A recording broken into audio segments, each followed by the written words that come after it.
Paul. Welcome to Landscape Photography World. How are you going? Yeah, not bad at all. Not bad at all. How are you? Yeah, wonderfully well. Thanks for Good. taking the time to talk to me. You've been on my list for a little while, and we were just talking before. I can't remember exactly who it was that suggested. Yeah, Uh, yeah, I might take a look through and see if I can find what's going on there. yeah, yeah. Uh, anyway, let's talk about you and what photography means to you and why it's such a big part of your life. Right.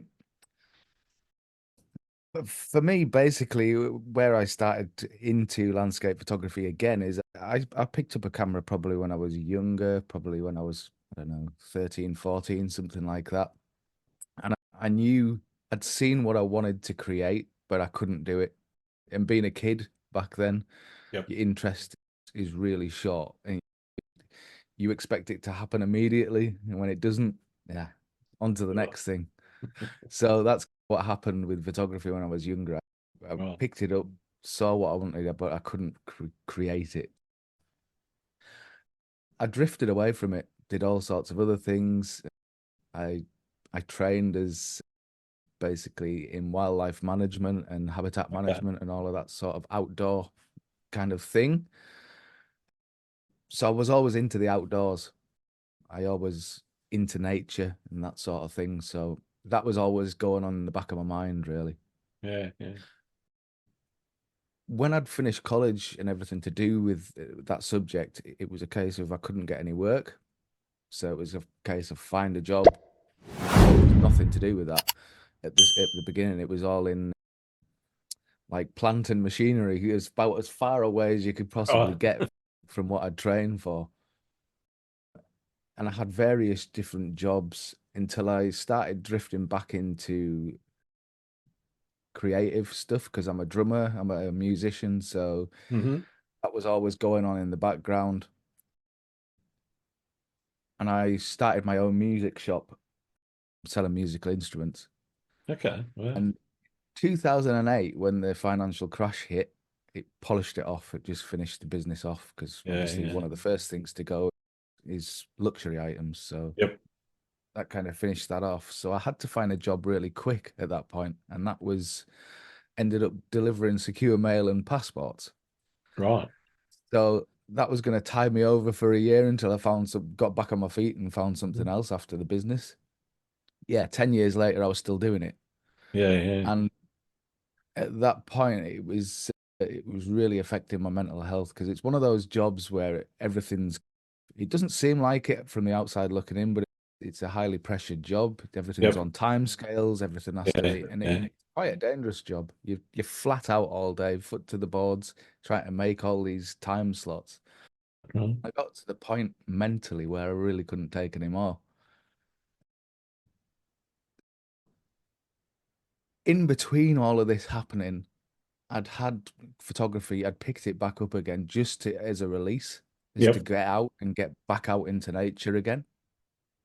So I'd been doing that for probably 8 of the 10 years that been doing the driving, just as a break away from it all to try and decompress almost. So that had been going on. And I got to the end of this 10 years and I thought, I really can't do this job anymore. What am I going to do? Yeah. So I thought, the photography's been there and I've been really into it. It's one of those things that I was really enjoying doing outside of work. So I thought maybe that now was the time to try and make something of that. And because I found the difference between being so much more relaxed doing the photography and not as stressed anymore, Mm. that's the thing to try. So I just bit the bullet. I chucked the towel in with the driving, and I just thought I'll just go all in and try the photography. How long ago was that? So that now will be since full time will be this will be my third year, I think now. Okay. Third year Yeah. full time. So that's where I'm at now. Yeah. And I want to talk a little bit later about some of the business aspects, but how's it going? I know what it's like myself, and Yeah, how long it's taken me to get yeah, it's not somewhere. easy. And it's still not as far as I'd like to be. No, it's nowhere near, to be honest. It's nowhere near, but I can see progression every year. Yeah, And if it wasn't, I had a real point this year where I was really worried because it had taken a real slump. yeah, People weren't booking workshops. It was just and I think it was across the board. mm, Speaking to other people in even like the wedding industry for photography and stuff like that, they'd all experienced this sort of yeah, ditch. So it's starting to climb back out of it now. But there was a real period where I'm thinking it's gone really quiet. It's quite scary, but I think you're always going to get those peaks and troughs, and it's yeah, just a definitely. case of working through it, really. Yeah. So I want to talk a bit more about what motivates you and what it is that gets your creative juices flowing. What exactly do you think about when you say, okay, I want to go and make an image? What does that process look like? You'll probably notice that a lot of my images have certain themes about them. Mhm. A lot of my images have water in them. I've got a real sort of thing going on with water. I love everything to do with the water, and it would be it long exposures. Just I love the fluid motion of water that can it's ever changing, Yeah, and yeah, that's why when you take an image, you can take 300 images of the same scene, but it'll never look the same yeah, yeah, exactly. And that's what I love about having water in the scene yeah, is that right. you're always going to have something different in each frame, really, and it gives you so much to work with. It's almost like a palette to work with. You've got so many different textures to work with water in the frame. So Sure. that's one of the things that really piques my interest. The other one is wilderness. So I've got this real thing with wilderness. I've got obviously where I live, I've got the Lake District on my doorstep, Yeah, beautiful Lake right. District. And people say, why don't you shoot in the Lake District more? "Oh, it doesn't really do a lot for me. Okay, And it's wow. and it sounds ridiculous. I'll go and photograph there, don't get me wrong, and there is beautiful scenes there. Yeah, But personally, I find it a bit too manicured okay. because the Lake District has been shaped. The way it looks today is basically because of farming, agriculture, Yeah, and right, man. right. Basically, it looks quite a lot. Yeah, manicured is the only way I can come up with it. Whereas Yeah, okay.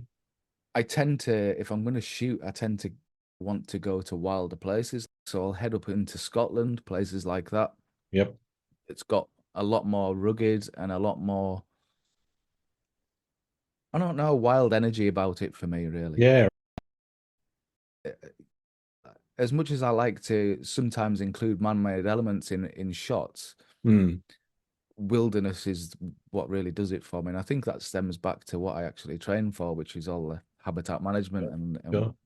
stuff like that. I was going to ask how much of that training has been part of or that you've used in your photography. Have you been able to leverage some of that learning that you did way, way back? Yeah, I think a lot of it does because you have a bit more insight as to what's what, basically, meaning you know what's around you a lot more. So I Yeah, can right. tell what plants are around me or what sort of landscape, what sort of habitats I'm working in. So it does help. It really helps, especially focusing my mind as to what I want to shoot. Sure. So if I want to include, I don't know, a fern there or whatever it might be, I know what I'm looking at to be able to put everything into a frame. Mm, So it mm, does help that way. And it also helps in the fact that I guess I'm more clued up as to not leave any trace and not make an impact on where I'm sure. photographing. Yeah, Because obviously I'm aware of what I'm looking at and how that's going to affect how me being there is going to affect the habitat. So I'm very much aware of that. yeah, yeah, So it has helped in that way. yeah, fair enough. And do you set goals for yourself or are you more free flowing and just take it as it comes? I'm not a very good planner Okay. at all. And I'm good at planning out things that need to be planned, like workshops, things like that. Sure, sure. But where it comes, especially like YouTube, for example, people say, "Do you not storyboard all your YouTube?" No, I don't. I like to go out almost with the blank canvas again and see what I'm going to shoot. I don't even know what the video is going to be about half the time, and that's probably why my YouTube channel doesn't grow as well as it could. Is because I don't really plan it.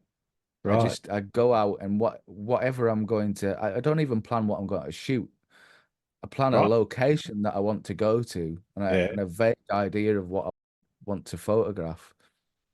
But I don't think to myself, I'm going overseas today, so I'm going to do something about shutter speeds or if I filter. I don't think like that. I just go and whatever happens because I feel I like that sort of free flowing yeah, right, uh, right. way of working, really. I Yeah, like to see what's going to work for me at the time, really. I don't want to put pressure on myself because I find that anything to do with creativity, if you're putting that pressure on yourself to make it work or make something happen, that's the very point where it's not going to happen. yeah, yeah. Yeah. So as free flowing as I can get it is how I like to work because I think that's best for creativity. Okay. I want to talk a little bit about YouTube and how you got into that. What made you start vlogging what you were doing with your photography? Yeah, because it's one of Because it those kind of double-edged doubles or swords. triples or quadruples your work, doesn't it? Yeah, it does. Yeah, it does very much. And it does stack the pressure on as well. Yeah, And I wanted something to force me out. As much as I like that free-flowing way of working, yep, sometimes we all need to kick up the backside to go and get out and do it. yeah, yeah, So for me, YouTube number one was to get me out more, to get me out photographing more, and to make sure that I was gonna, because I was relying on myself to do it, is to force myself into this routine of getting out. right. Which is funny because this last month I haven't done a single YouTube video. Okay. And the reason for it is because there's been lots of stuff going on. Like my eldest boy had his last 2 weeks at primary school, so I Yeah, wanted to be present for that. yep, I didn't want to miss it just because I was working, because yeah. you're never gonna have those moments again. No, that's it. They're once in a lifetime events, aren't Yeah. they? And it goes into secondary school and then you start to gradually lose them from that point Yeah, on. So I thought, I'm going to take the time now. So that was one of the reasons. And the other reason was I was thinking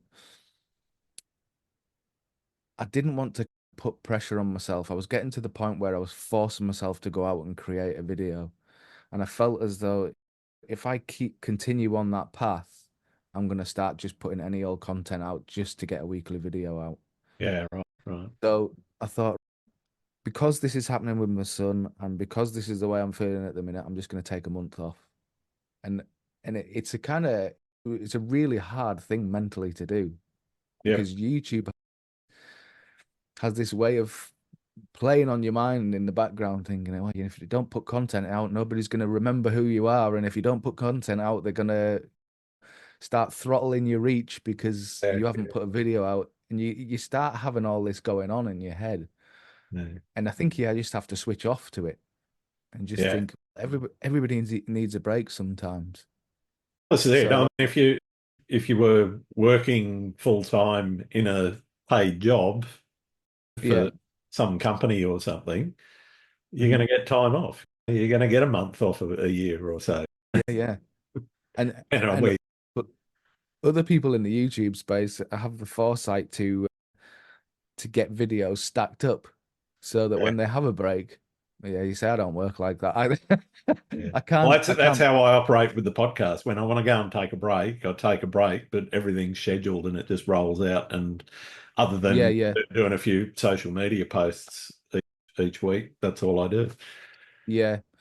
And the problem is for me is that I don't like to be putting content out that's old, if Yeah, that I get makes it. Yeah, sense.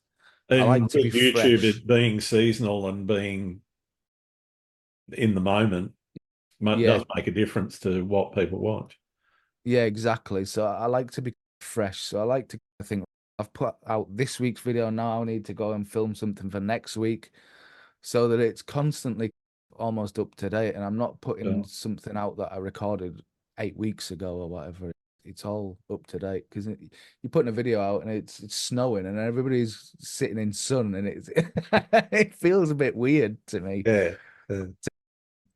So that's the way I I'm work. And used to it because though. Down here, if you guys are in the middle of winter, you're in the middle of summer now. I'm in the middle of winter, and not exactly freezing my butt off, but it's. yeah, what you say we're in the middle of summer. We're not really. It's Oh, never actually I was happened. over there. When was it? In July, and it Yeah, was yeah. the most autumnal summer I've ever experienced. It's just been the most horrific summer this year. Awful. It's just not happening. Just not happening. So yeah, that's for me is the reason why I work that way, is that I just like to be up to date. So Yeah, as a consequence, when I decide I'm going to take some time off, it means that everything just stops. And it's probably not the best way of working, but it's just the way my mind works. It's the yeah, way I like to. So it's just almost like I get to a point and it's right. Well, I haven't even picked the camera up for 4 weeks either. I haven't done YouTube, haven't picked the yeah. camera Wow. up. I just switched off to everything. I thought I've got jobs around that need doing around the house. Yep. I'll do all of that sort of thing. I'll just switch off entirely to it and just give myself a bit of breathing space, really. Mm. Mm. So I can come back fresh. Really, that's the idea. Yeah. In terms of your personal expression and your style, how would you describe it to somebody that hasn't seen any of your work? I try to be. It's funny because I've got two things going on. I try to be as natural as possible Yep.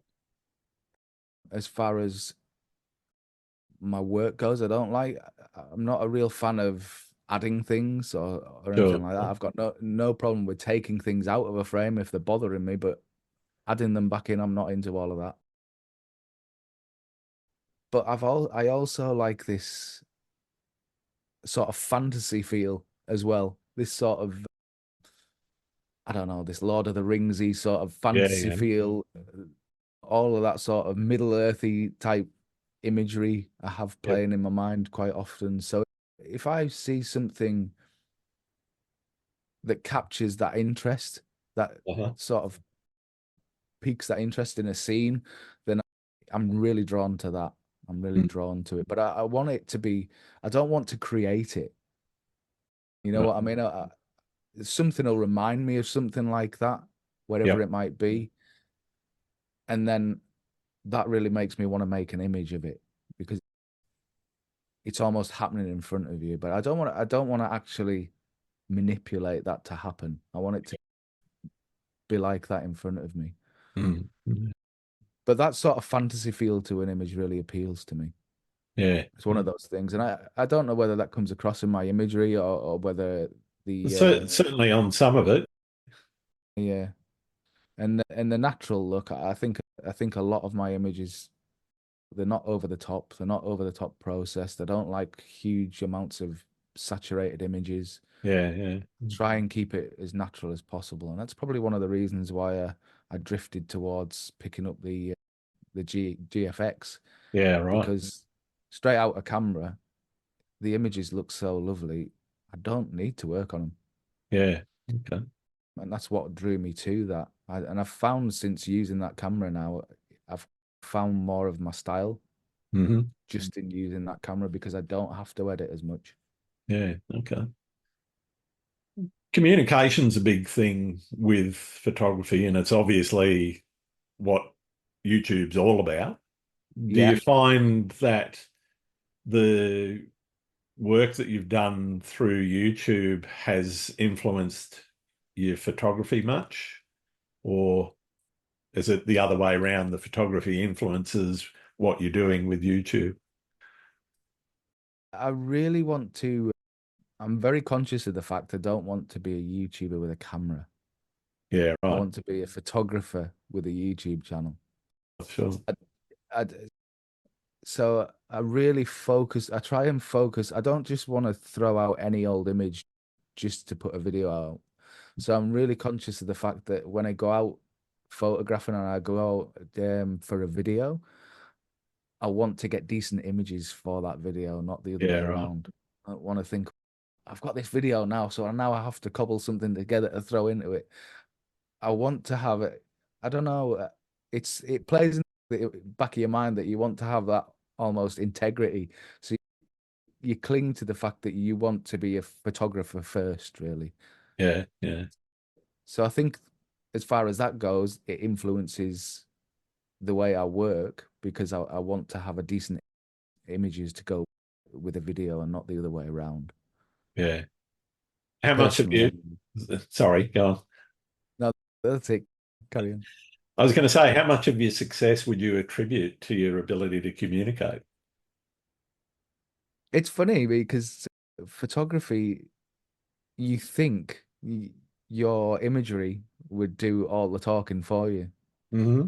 with as far as communication, but social media doesn't work that way. No, definitely not. Yeah.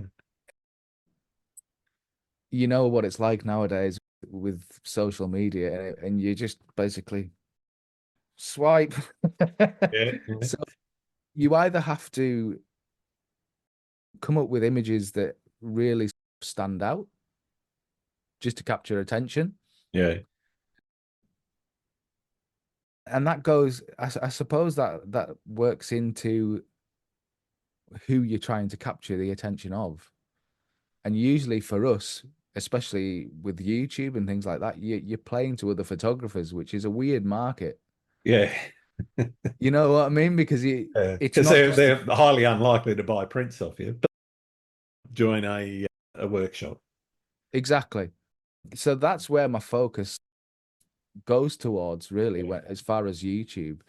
I use YouTube number one as a means to get out and force myself out into working and getting stuff done, but also it's marketing, right? Really, it's yeah, putting yeah. yourself out there in front of people, and that part of the communication is really important Hmm. because it's one of the biggest ways we as photographers can put ourselves in front of the right audience.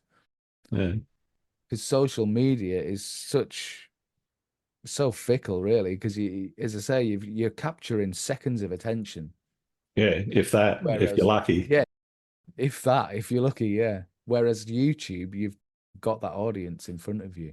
Yeah, yeah, yeah. So that's the way I work with that, and communication is really important as far as that's concerned with YouTube. Is getting your message out there as to what you're doing, what workshops you have, what your plans are. All of it is put out through YouTube. Hmm. One of the things I hear quite regularly, mostly from YouTube photographers, Yeah, is that you should have a YouTube channel if you're a photographer in 2022, 2023, 2024, because I've heard it for several years now. What's yeah. your take on that? If you're a professional photographer and that's what you do for a living, I think it's almost 100% necessary to have a YouTube channel Yeah, okay. just to push you to increase your audience. Yeah, And I think that's the biggest thing that we all try and do as photographers. The bigger your audience, the more people that you've got in your circle and are more likely to interact with you or come on yeah. workshops with you or seek advice from you, whatever it might be. It's all about increasing that audience to get your name out there. Mm, And mm. again, that stems back to this month off. This is the panic. You don't do anything for a month, and you think, oh no, nobody. Nobody's going to see me and nobody's going to know who No. I am. Yeah. So at the very least, I'm still putting images out. So even though I've been off, I'm still been working on the odd image and popping them out on social media just to keep it ticking over. Yeah. Mm. But uh, but I think it is 100% necessary to have a YouTube channel because not only does it increase your engagement and increases the amount of people who see your work. It also lets them get to know you, Mm. especially if you're a type of YouTuber who who basically wears the heart on a sleeve and doesn't put anything on. You are who you are, and that's it. Yeah. Yeah. And that's the way I try to be with my videos. I don't try and be anybody else. I am what I am, and that's it. And hopefully, people either like that or they don't like it. You Yeah. know. But I think that's the really important thing about YouTube is if you are yourself and you're putting yourself out there, people get to see that and they get to follow along with the same journey. So I think it really helps that way. Yeah. Yeah. Have you found a difference in terms of response to some of your videos between, say, one that's focused a bit on gear or the technical aspects versus one that's more about your own photography experience? Yeah. And it's a funny thing because people will say, I hate gear videos. I hate Yeah, gear but videos. I they don't know tend why to people, watch them. yeah, they get more views than anything else. Yeah. So they can't hate them that much. I think the problem is that we're at a point now, especially with YouTube, where you have to, there's very much an emphasis on people putting clickbait titles on to get views. Yeah. Yeah. And unfortunately, as sad as it is, we're forced into that. Because if you don't do it, you're not going to get the views. Is And exactly. it's sad. No matter what it is, whether it's a vlog related video, whether it's a gear related video, unless you title it and thumbnail it in a way that people are going to click on it, you're not going to get the interaction, you're not going to get the engagement or the views. So Yeah. Yeah. we're almost forced into that. And it's a sad way to be, really. It's sad to have to spend more time thinking about how am I going to get people to click on this instead of the actual content. So you can spend more time thinking about that than producing the actual content. Yeah, definitely. Um, but it's also pointless as far as we're concerned to put all that effort into making these videos and then nobody sees them. Yeah, So it's exactly. very much a double-edged sword. Yeah. None of us really want to have to do that, but No. if that's what we have to do to get the views, then that's what we'll have Yeah. to do. Yeah, exactly. I I think the whole experience with YouTube and the way that the algorithm works and the way that people get stuff suggested Mhm. to them really does depend a lot on whether or not the person behind it has actually put the time in to do the work to do exactly what you were saying. Put that Yeah, yeah. clickbait title on and the funny looking thumbnail that makes you go, oh, It's I got just to click on dire. that to see what that's. Yeah, exactly. I quit. Yeah. Really? But it's just the funniest thing, and it's the funniest thing to be in the middle of is to try and you're competing against everybody else for clicks. Yeah. Yeah. So that's what it comes down to, a simple thumbnail or a title. And it's such a shame because the content is worth way much more than that is, but Yeah. no. Going back a little bit to where we started this part of the conversation, the way I watch, I tend to look for certain people. So Mhm. there's a bunch of guys that I go to for their gear videos because Yeah, I know they know their stuff, and I know it's not their part-time gig. That's what they do. And the yeah. same if I'm looking at yourself or a Thomas Heaton or a Nigel Danson Mhm. or whatever, I'm looking for that experiential thing about, okay, take me on a journey. I'm interested in where you're going and what you're shooting. Yeah, And I guess I'd be less inclined, and I'm not knocking any gear related videos that you've done. I'll yeah. be less inclined to be clicking on them and absorbing them as much because to me, I think gear is one of the most boring topics on earth, Oh, it which is is. why I That's don't for talk a sure. lot about it on the podcast. It is very much. But Yeah, I do like to nerd out occasionally and go, okay, so what's the latest offering from Sony, Nikon, Canon, et cetera, and just see. Yeah, And it's more about, okay, there's a new launch, there's something new out in the market. Is it worth, spending some shekels on or not? yeah, exactly. And sometimes it's just people justifying the purchases. That's it. Yeah. No, I bought this, and then now I want to watch 5 videos to make sure I've just bought the right thing. that's right. Yeah. I do it. If I'm going to buy something new, I do tend to try and find a bit of research on it if I can. Yeah, Um, but e- even that is fraught because you find all sorts of weird and wonderful stuff out there saying this is fantastic. I wouldn't buy it if I was paid to, and yeah, everything in between.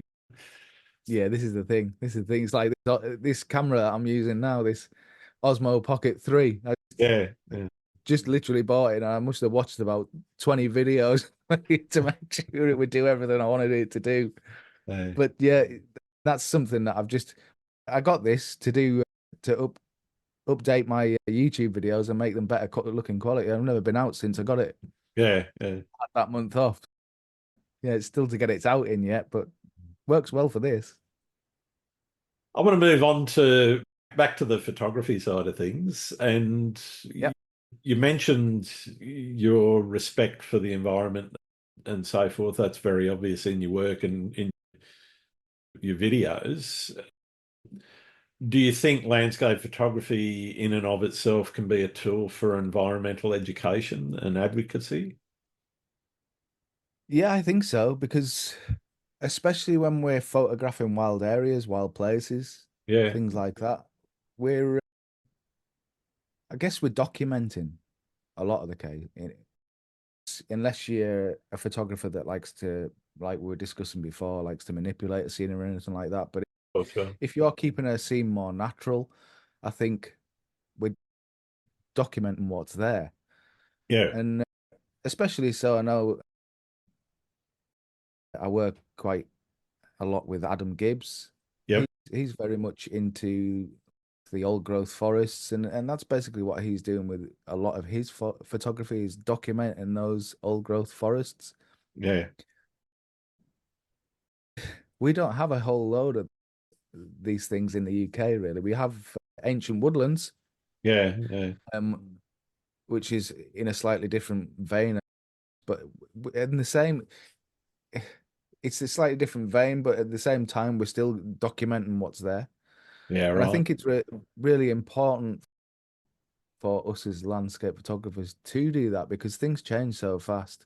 And funnily enough, quite a while back there, just a kind of a simple thing like you go to a scene one day, you photograph it, and then a few weeks later, you go back to see what's changed, and it could have completely changed. I shot a tree locally in this woodland, and it was a beautiful scene. And I went back the next year, and half of it was missing. Yeah, So well, things can change so fast yeah, it only in takes a nature. windstorm or you know, Yeah, a, yeah, a good solid rain and the whole tree can fall over.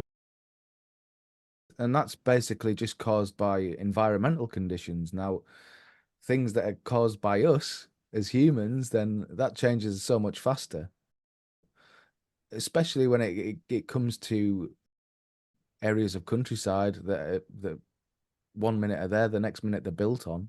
Yeah, yeah. So I think it is really important to document what's there and what was there Mhm. because it's things change so quick, so quick. Yeah. I think you touch on something there that it's always been a bit of a passion of mine is that documentary side of photography. Yes, you can make a very artistic piece of work, but it can also Mhm. still be quite documentary because in an urban environment, it might show the progress from when you took the shot to today, or as you say, the changes that happen in a forest or a wilderness area.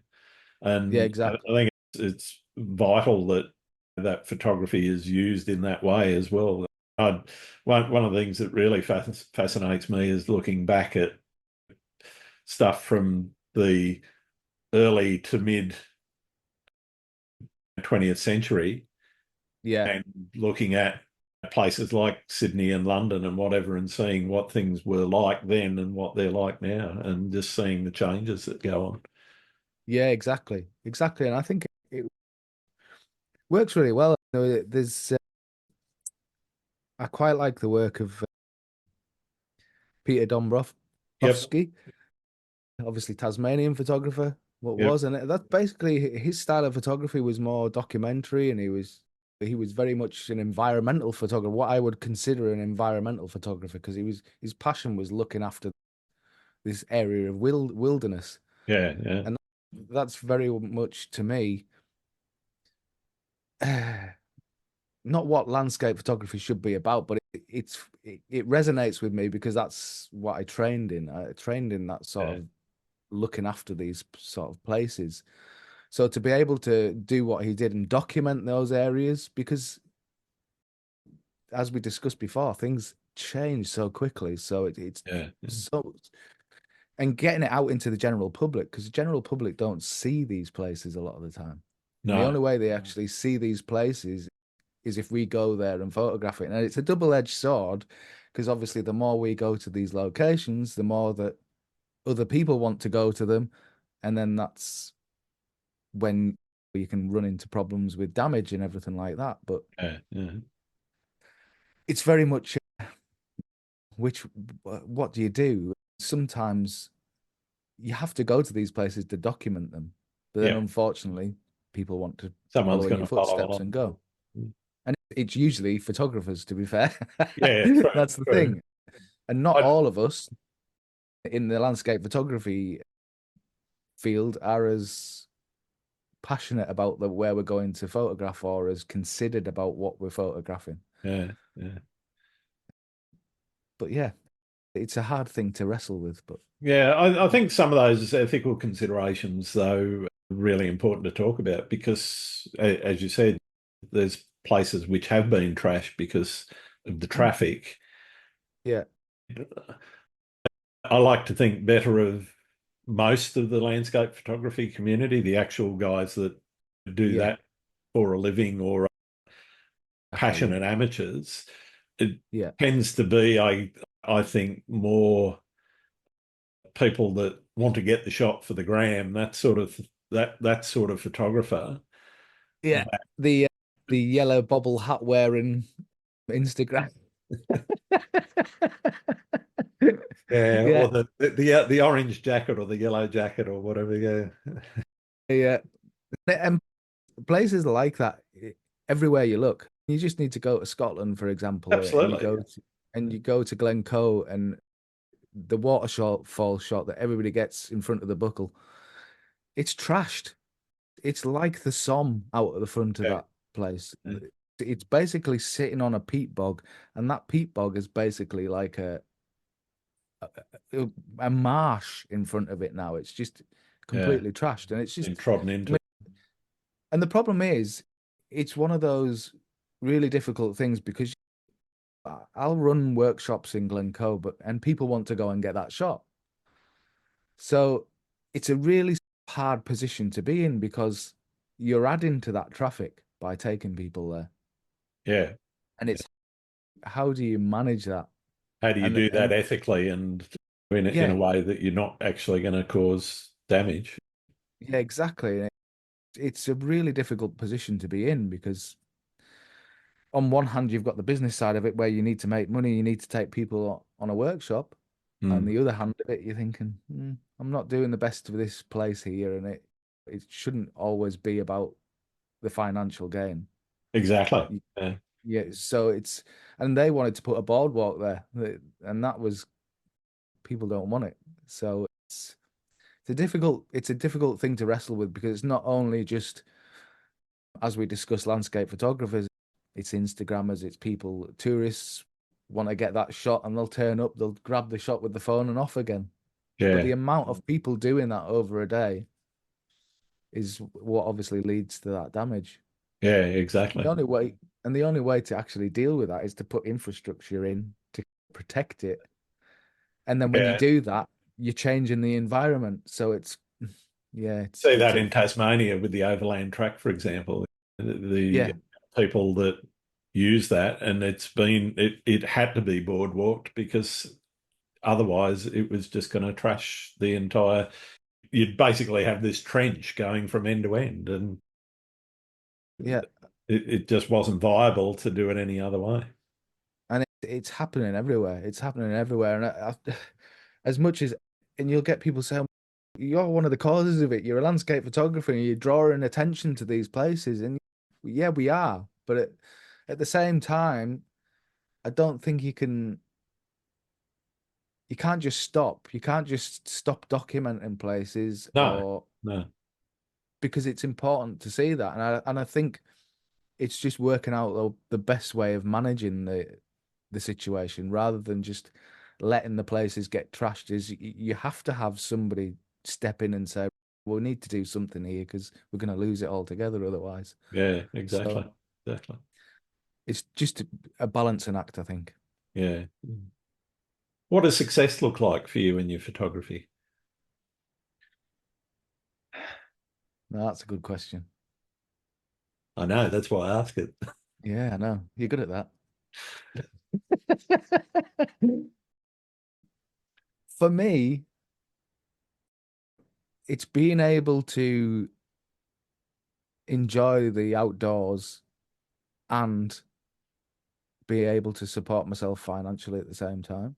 Yeah, okay. But it's again, it's a balancing act for me because I'm not, I've never been a person that's drawn to the financial gain. I'm not Yeah, interested in being rich. I'm not interested in any of that. I just want to be comfortable. yeah, That's all I yeah, want. I'd rather be mentally stable with what I'm doing and enjoy what I'm doing yep, than be rich or any of that. I yeah, just want to be comfortable. That's all I'm interested in as far as yeah, I'm concerned. And getting back to what we were talking about before, I'd rather be known for my photography than the YouTube videos. yeah, fair enough. So I'd rather have more impact with my images than the videos, Yeah. if at all possible. Mm. Yeah, that's it for me because I've often been an advocate of, and I've spoken about it many times on my YouTube videos about that I've struggled with mental health, Yep. and a lot of landscape photographers do, Hmm. and it's important to me to have that release and to be able to switch off to everything else, and landscape photography does that for me. So to be able to continue with the landscape photography means that I'm healthier as a person. Yeah, yeah, So that's what success looks like to me. fantastic. Mm. What have you learnt from running your business? Now, as far as photography is concerned, it's very little to do with photography. Yeah, That's what I've learned. It's if somebody says, "Oh, you're a landscape photographer," that's amazing. It must be an amazing job. You get to go out photographing every day. Not really. I get to stare at a screen most of it. Because if I think about how my business works, so two days of it is producing videos. yep, So I'll go out, I'll shoot a YouTube video one day, the next day I'll edit it. So that's 2 days of my working week gone straight yeah, away. wow. Mm. And then that leaves, if I'm just going to work a 5 day a week, that leaves me 3 days to do other things. And that those other things tend to be anything and everything. Yeah, It's right. not just producing photographs because the photographs actually don't make me any money. I Yeah. don't sell a ton of prints. Hmm. I sell a print every now and then. It couldn't sustain me, that's for sure. Yep, So most of the way my photography business works is through education. I'll make videos and content for Outdoor Photography Guide. But it's like an online magazine in the States. yep, yep, So I have that going on. I've got the workshops going on, which I have to keep increasing the amount of to make ends meet. It might be people get you in to do a commission for them. It's you've got to spread yourself everywhere and Yeah. over everything, basically. You can't just say, and I'm going to do prints and that's how I'm going to make money. You have Yeah. to have all these different, Diversification um, is the answer. Yeah. yeah, it's the only way you can really do it Yeah. is look for different income streams. Mm. And you have to have all of this going on at the same time because if one drops, then what are you going to do? That's it. Yeah. Uh, so you need to be able to put yourself in a lot of different places. And it's a constant challenge, really, is coming up with new ideas to of diversify your business. Yep. Um, but certainly for me, I know some people in the States and what have you can make a living solely from prints, but Yeah. Yeah. not for me. Doesn't work Yeah. here for I'm me. I'm the same. I struggle to Mm. sell a lot. There's the Mm. odd one come through now and then, but I Yeah. it's one of the reasons why I started doing calendars is because, and by the way, they're on sale right now. So I see what you did there.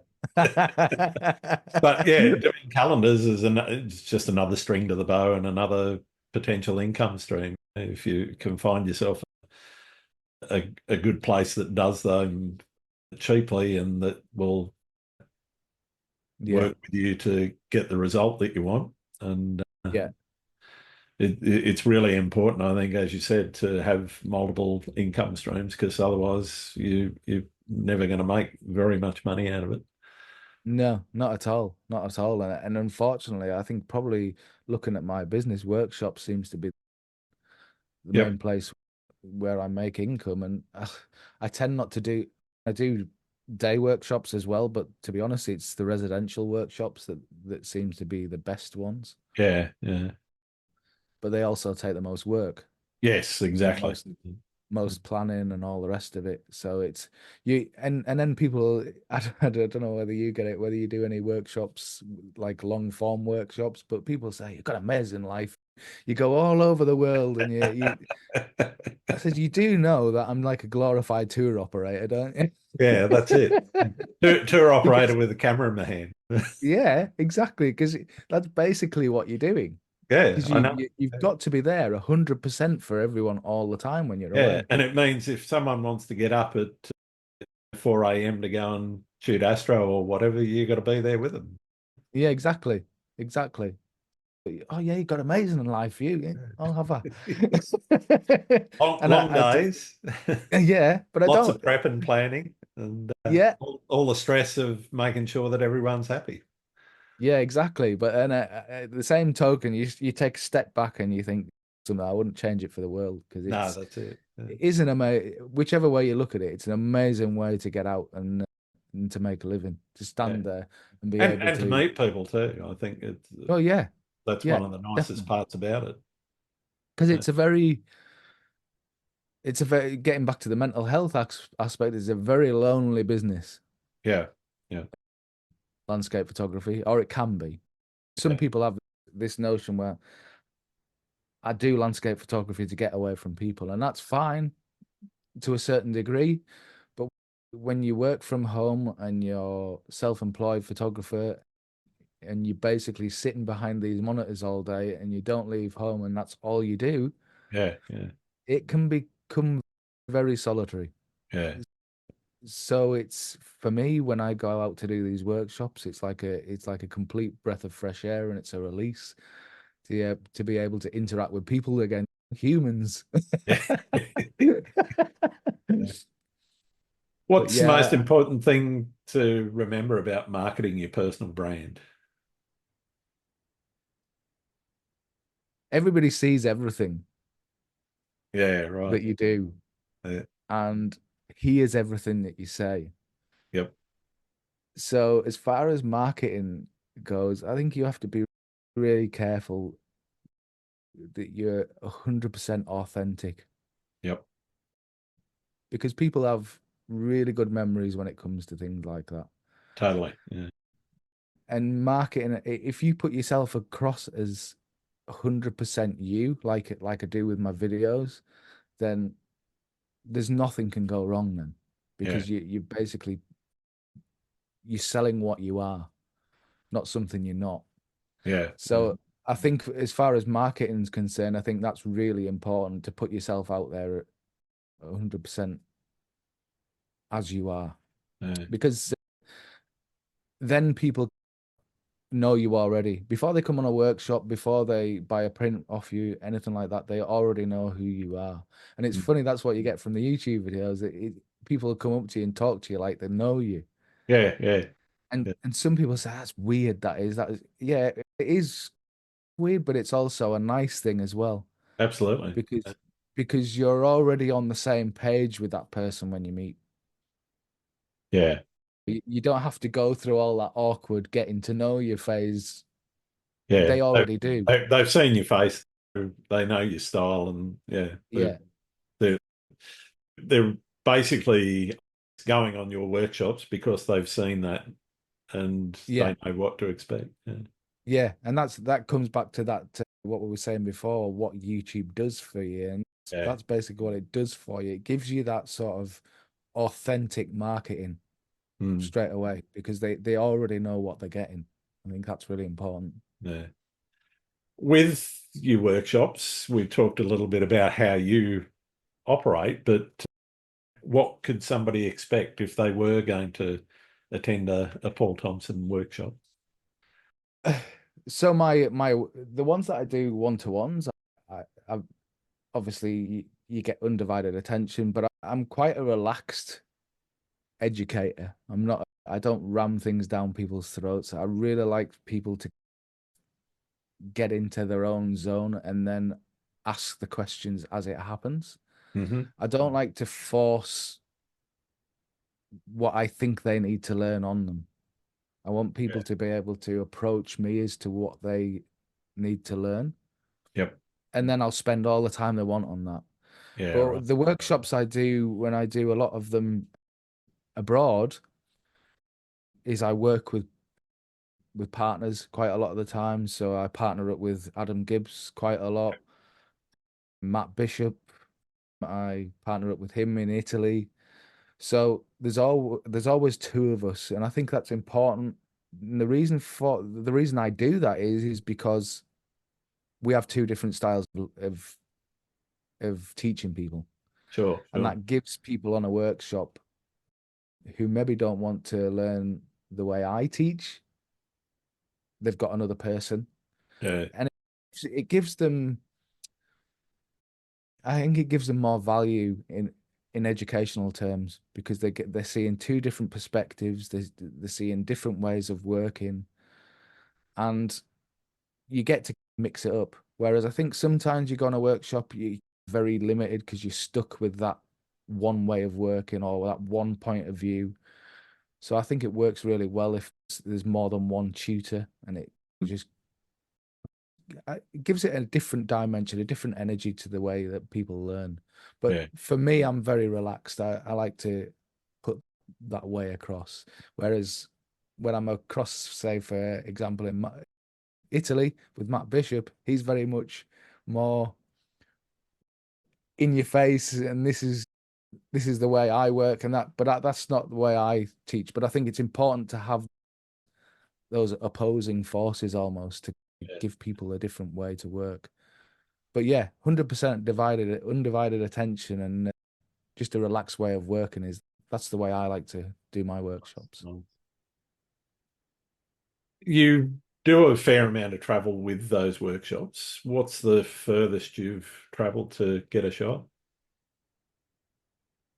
This it's Okay. Vancouver Island. That's the furthest I've traveled, which has been so when we go to do those workshops, it's 12-hour flight, and then Yeah. it's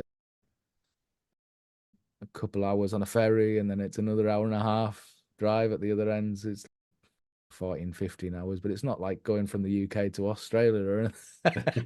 Yeah. 24 hours or whatever. But yeah, that's probably the furthest I've gone so far is Vancouver. Uh-huh. And have you got a Um, favorite place in the world that you like to shoot? um, I have a few for different reasons. Scotland's really close to my heart for sure because it's literally on my doorstep. Where I am, I'm basically at a cross point in the UK. So I've got 10 miles north, I've got the Scottish border. Yep. And then if I drive across towards the northeast, that's Northumberland. We have all the castles and everything over that way. Then I have the Lake District on my doorstep. So I'm in quite a fortunate area in the UK for photography. Yeah, yeah, But for forest photography and a more wilderness feel, I love Canada. Really yeah, love Canada. yeah.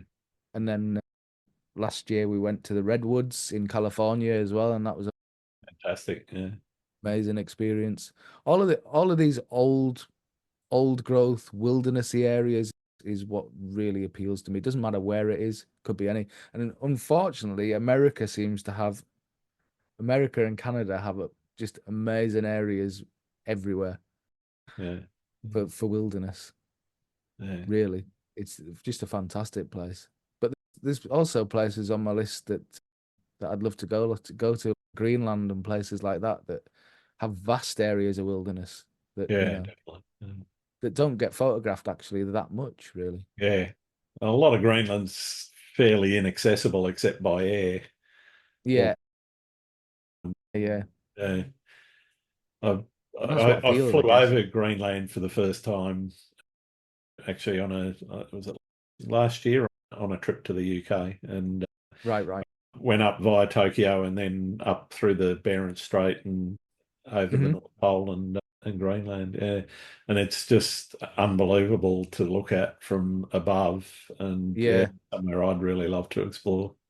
So what it's like when you're actually on the ground, it must be just amazing. It Yeah. looks it looks Yeah. awesome.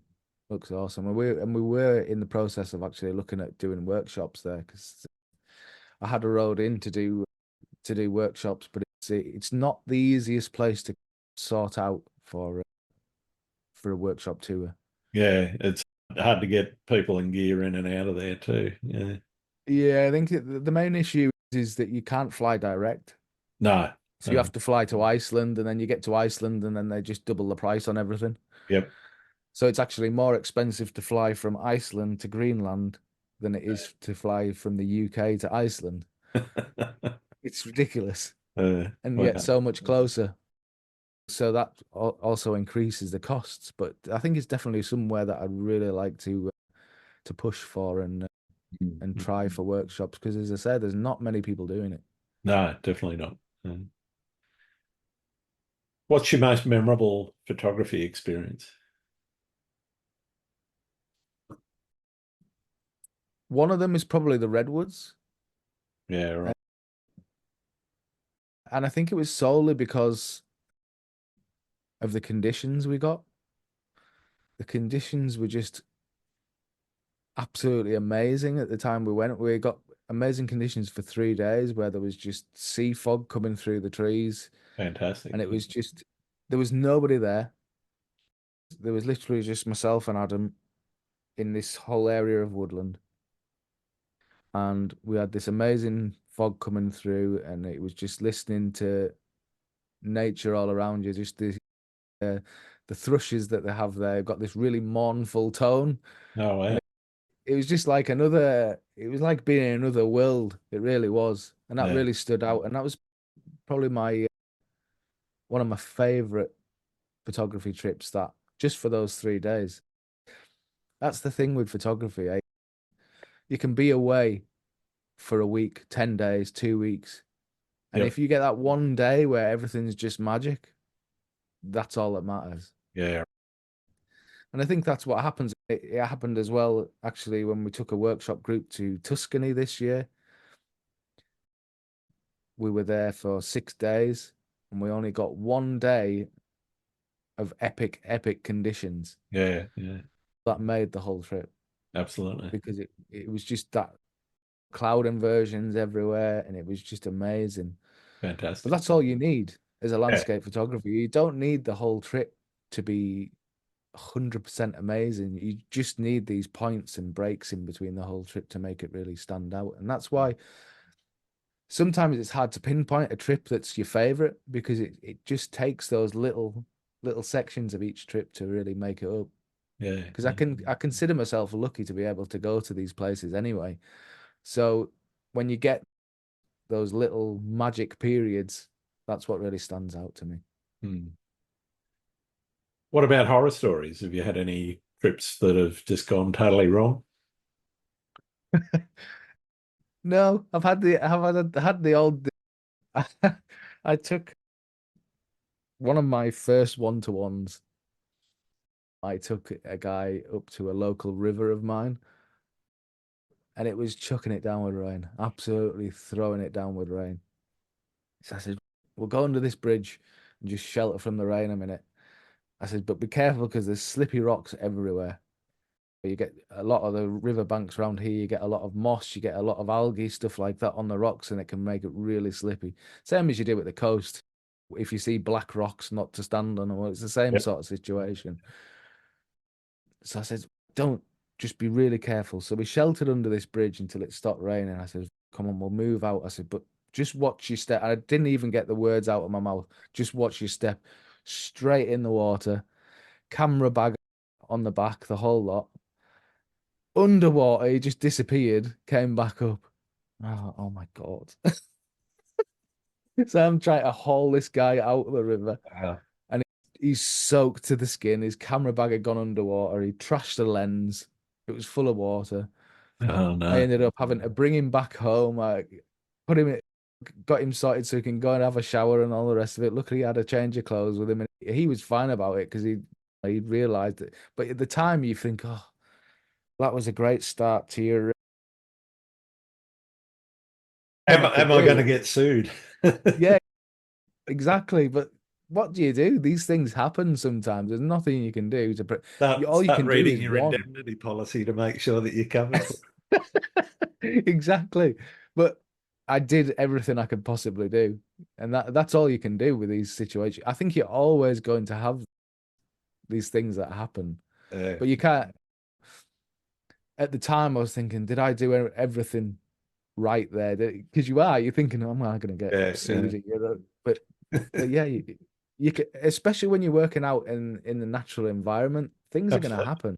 Yeah, yeah, And that's why it's so important to make sure people are aware. And the amount of, I don't know whether you get it as well, but sometimes people aren't necessarily truthful about their physical condition when they come on yep, a workshop.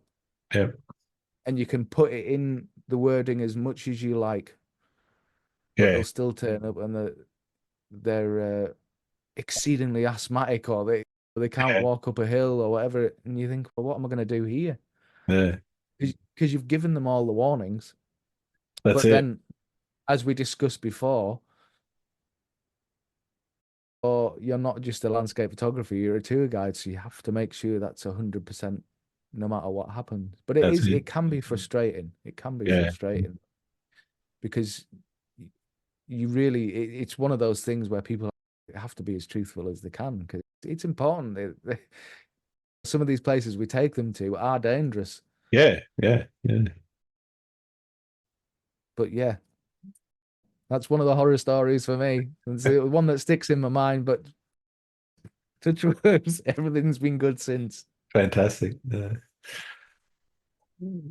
Have you ever hit a creative wall? And if so, how did you handle it? And do you have any strategies for dealing with hitting that wall where things just aren't working for you? Yeah, funny enough, before I took this 4 week break, I was starting to feel that. I Yeah, was right. starting to not being able to come up with ideas. And I'm thinking it's really difficult when you're working in a situation where you're putting the pressure on yourself to come up with something weekly, Yeah, yeah, especially whether it be video content, whatever it might be. Because there's only so many trips you can go on, only so many places you can go, only so many things you can talk about. It's like anything with photography, isn't it?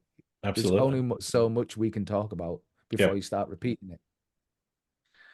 And I think for me, when I hit these creative blocks, I can do one of two things. I either try something completely new and out of the box. Hmm.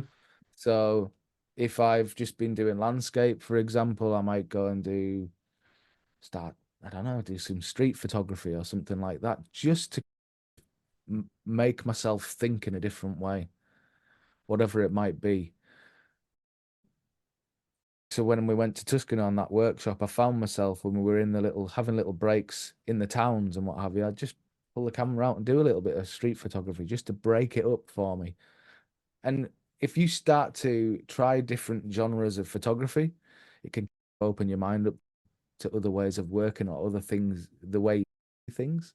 I Absolutely. think it's, and the other thing that I've done is just to completely switch off, Yeah. is to put everything away and just walk away from it and not be afraid to do that.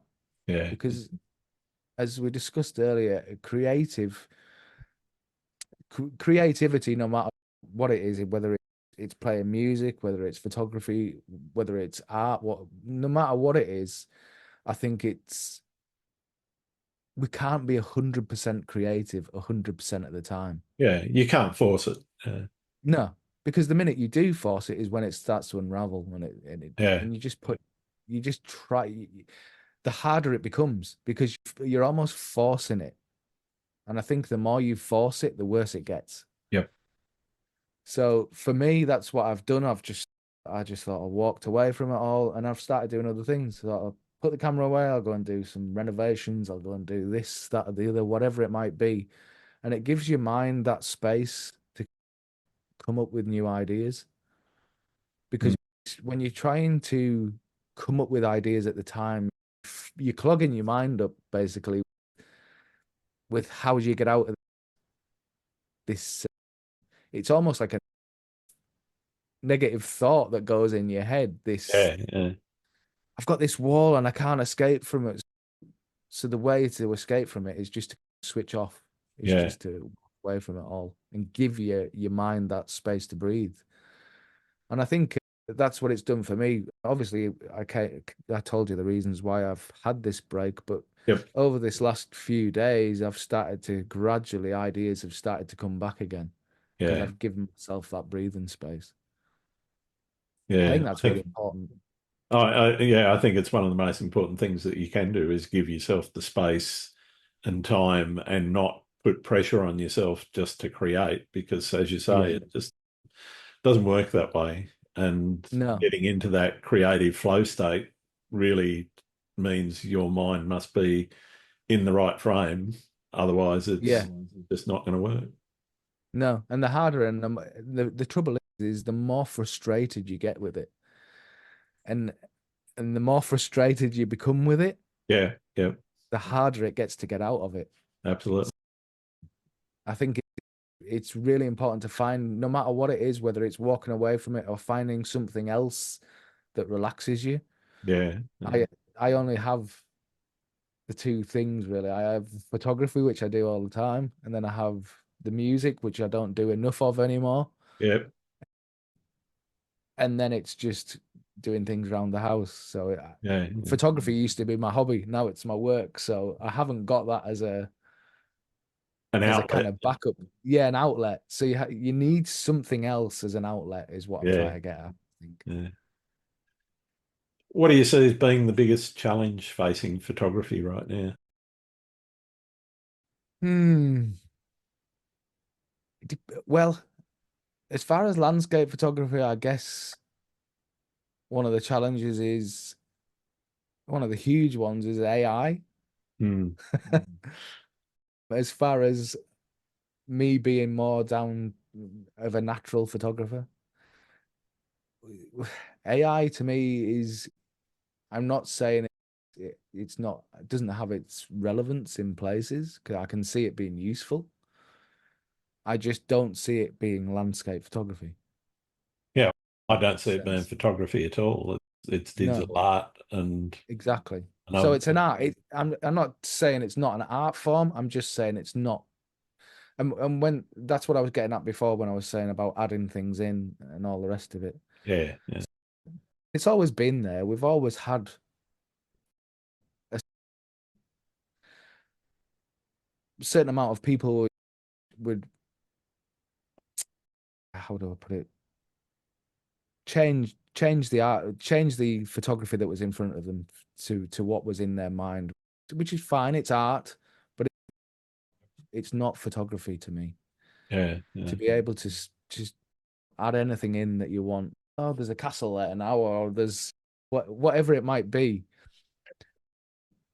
It's art, but it's not photography. And I think it's a real problem at the minute where people can put something up and you're not 100% aware whether it's real or not. yeah. Eh, I guess it stops people going to these places to look for them because they're never going to find them. But it's just, yeah, it's a really difficult because you're almost diluting that trust that people have in landscape photographers. Yeah. I think for me, there's gonna become a point where people maybe not value in monetary terms, but value in personal value terms, Yeah. photographs which are real more Hmm. than the AI generated stuff. The Yeah, I trouble think so. is the more AI becomes more realistic, the harder it's going to be to tell what's what. Yeah. And Yeah. I guess that might be where it's time for, yes, you can show EXIF data and all the rest of that sort of thing. And you can say, here's my raw file and all those. There Yeah. are techniques that you can do it. You can't do that in social media every post because posting a raw No. file with, here's the raw, here's the edit. Well, Yeah, exactly. Yeah, it becomes hard work, and you're yeah. almost trying. You're almost. The sad thing is, then though, is you're almost trying to have to prove yourself, Mm, and exactly. it's almost being forced upon us to have to prove what we're doing, And and it's not it's helped not. by the tools that are out there to help you find these things that are actually flagging real photos as 99% sure that's AI. Yeah, yeah, exactly, exactly. So it's, and I know a lot of people like AI, and I get that. I Yeah. really do. I get that. It's clever. I just think it's a really difficult place to be in for a landscape photographer Yeah. to have to almost prove our worth all the time. You Mm. mean you used to always get it? Oh, that's photoshopped. Or, I still get but that. yeah, well, you do. And I think that's just added to that. You know what I mean? Yeah, It's just another absolutely. thing. Oh, that's photoshopped. Oh, you've just done that with AI.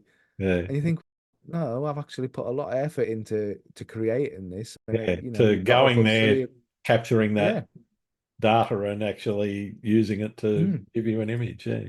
Exactly, and I think photography is already an understated and underrated art form. People don't see it as art, for one No. thing. A lot of the time, I don't know whether you experience the same when you're selling prints. People don't actually see it as art.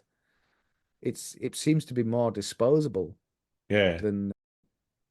But to me, you, we as photographers, we're making an image. We're not taking an image, Yeah. and that making of an image, I think, is art. Absolutely. Because not everybody can do that. Oh, I No. could get that with my mobile phone. Oh, could you? Really? Yeah. Off you Really? go. Yeah, off you go then. Yeah, you know what I mean, though. It's very, we put a lot of effort into getting these images. We might go back to a location 20 times before we get the conditions or whatever. Yeah. Yeah. Whereas I want some fog there. Yep. It's just, yeah, it's a really difficult position to be in, I think. Yeah. And I just find it hard work that we have to justify what we're taking more and more. Mm, mm, mm. What's the best or worst piece of advice anyone's given you? Best piece of advice, if it's dedicated to YouTube and photography itself, I would say the biggest piece of advice that I got that really made me sit up and think about how I put myself across Mm. came from Gavin Hardcastle of all people, Okay. who's actually said to me, he says, be 100% authentic. Yeah. And that's why I was getting to you before about being authentic, because Sure. he Sure. says, be 100% authentic Don't try and be anybody that you're not. Yep. And the more you're authentic, the more you'll come across as such. And that's what stands you instead for all of it. Whether that comes across in your personality, whether that comes across in your imagery or your video work, no matter what it is, Yeah. if you're 100% authentic, people will see that. Yeah. Totally. So that's why I said I like that more natural feel in my images. But I like, as I said, I like the fantasy feel, but it has to be there. I don't want to add it, as we just discussed with the AI. Yeah. Yeah. But yeah, if you're 100% authentic, I think that's what you really have to be, and true to yourself. I think that's the Yep. biggest thing, is to don't change the way you think just to fit the narrative, just to fit what's going on currently, Yeah. whether it be a certain way an image looks, if that's the current thing, don't go with that. Go with what you like. Be Mm. authentic and true to yourself, I think. Yeah. Fantastic. What about the worst piece of advice? I don't really think I have one. Worst piece of advice. Become a full-time professional landscape photographer. No, no, it's you know, you do get asked that question. Yeah. Should I go full time? And it's a difficult one to answer. Because you're the same as me. We're both in that sort of place now where you've seen how difficult it is to do. Yeah. The challenges that, you know, it's not like the fantasy of wandering around the world, clicking, Mm, pushing the button, taking the photos, editing, and that's all you do. yeah. Yeah. Yeah, because we're not influenced, we're not Instagrammers, we're not that No. kind of person. If that's what you want to do, that's a different thing. That's not a Yeah. landscape photographer. I Um, certainly don't want to just create content. no, exactly. It's not just content. That's the thing, isn't it? Yeah. It's not content to a landscape photographer. It's you're putting a bit of your heart and soul into this. Absolutely It's not just content, and content sounds a bit throwaway, if that disposable. makes Yeah. sense. Yeah, disposable. So yeah, it's a difficult question to answer for me, when somebody asks that question, should I go full time or not? I just basically say to them, they have to be prepared for the fact that you're going to have to not only be a landscape photographer, you're going to have to be a marketer, you're going to have to be a website designer, you're going Yep. to have about, video editor, you're going to have about 20 different job titles Yeah. Yeah. and be good at them all, Yeah. because it's not landscape photography, it's just this massive array of ever-changing stuff that you need to learn how to do. Yeah. And if you're a person that likes to keep life interesting and likes to do different things, then I think that'll Yep. work for you. But if you think you're just going to be a landscape photographer, no, You no, it's can not be going to as work. long as you don't go professional. Exactly, exactly. And I think, but apart from that, an actual worst piece of advice, I haven't really had one. I've been really lucky. I've been That's really fine. fortunate in the people I've surrounded myself with, that I've been really lucky in that they've guided me in the right direction, I think. Yeah. And that goes people like Gavin, people like Adam, Matt, all of these people I think that it's really important as a landscape photographer that wants to do it full time is to surround yourself with the right people. The Absolutely. people Yeah. the people who have been in the business, the people who know the business, and generally are positive people, Yeah. because Totally. you don't need anything negative to happen. You only want to be guided in the right direction by the right people. Mm. Speaking of the right people, who should I be talking to on the podcast? Have you had Adam on? Adam Gibbs, yes, he's been Yeah. on. Haven't had Gavin though. I have asked him, but I haven't had a response from him yet. Well, Yeah, that's you want okay. to try Gavin, and then you could also try Matt Bishop would be a good one Yep. if you could get him on. Gary Goff. Yeah, I'd like to get Gary on. Yeah. He's a good guy. He's a really good guy. I've been working with Gary a little lately on a few YouTube videos and what have you. A really interesting guy to talk to. So I would say Gary would be a good one to get on as well. All right. Fantastic. Thank you. No problem. And I've got my last question, and for many, it's the most important one I ask. Do you like pineapple on pizza? Yeah, I do. Yeah, Fair I enough. definitely do. Nothing wrong with that. Matt will hate me for that. Living in Italy, but but I actually do. I know I haven't got a problem with it. Excellent. Excellent. Thank you very much. It's been wonderful getting to know you, Paul, and learning more about you and how you operate. Where can people find your work? Obviously, YouTube is one of the first Yeah, places to go. yeah, definitely YouTube. I'm also on Instagram, Facebook, all the usual places, and also my website as well. If you just look up paulthompsonphotography.co.uk, you'll find it. And that's got all of my social media outlets on there. Fantastic. Thanks very much, Paul. Cheers. Thanks very much for having me, mate. Wonderful. Thanks again for listening to Landscape Photography World. I hope you enjoyed the show and keep listening because I'll be joined by some great guests in upcoming episodes. You can find my work in this podcast at grantswinburnphotography.com, along with prints and photography gear. I'm also on Vero, Twitter, YouTube, Instagram, and Facebook. I'm Grant Swinburne. I hope to see you out shooting soon.